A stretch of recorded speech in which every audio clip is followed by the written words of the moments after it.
A 14-year-old boy is now facing murder charges after an elderly woman was stabbed to death in what police say was an unprovoked attack.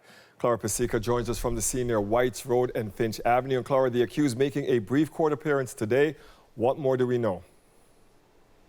Well, Dwight, here on Lynn Heights Drive in Pickering, people are just shocked at this fatal stabbing, which happened in the daytime hours around 3 p.m. It happened to a woman who is a senior here in her own garden. As you can see, there's some flowers there in her front garden, a vigil showing their respect. Neighbors have been coming by. Police now say the family would like to keep her identity confidential, so we're not sharing out of respect for that, the woman's name. Police say she was stabbed multiple times here after a brief encounter with a male suspect who then fled on foot. Police provided an update and had this to say.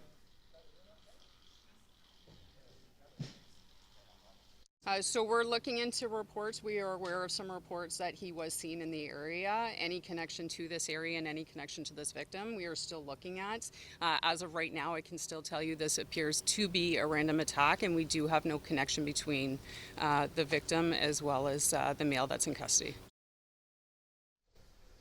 So he faces first-degree murder charges. Now, this all happened just around 3 p.m., just before children were starting to come home from school on school buses. The incident also triggered an emergency alert to be issued by police, telling people in the area to shelter in place after this suspect fled on foot. That male, who was later arrested by police in the evening, now confirmed by police to be 14 years old. Initially, there was some confusion, them releasing that he was 13 years old. Neighbors telling me that they were the ones who found this individual. It was neighbors, they found the woman who was stabbed here. People who were just neighbors trying to perform CPR to help this person before emergency personnel arrived. But unfortunately, her injury is too extensive and she died in hospital. But we are hearing a little bit more from individuals who knew her about the type of person that this individual was, saying she was a lovely person, a warm soul. People saying she brought their children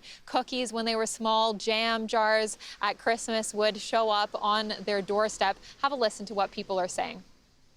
I actually saw her there, and there was somebody who was trying to give her CPR.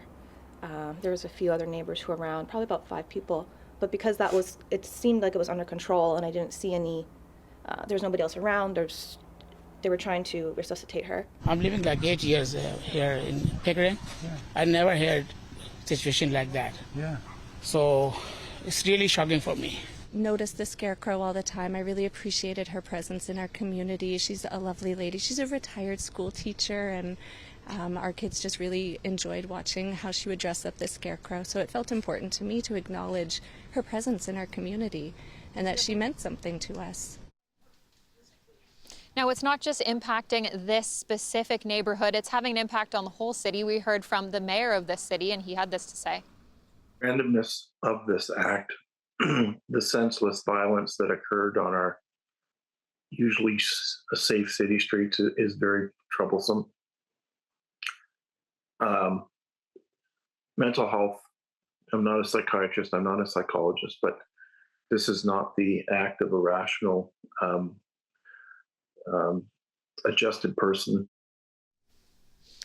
Now, police have really emphasized that this seems to be a random attack, which is perhaps why it's hitting this community so hard. They are planning a vigil for the woman who has died. And as you can see, this pile of flowers here continues to build on her front lawn. Thank you, Clara.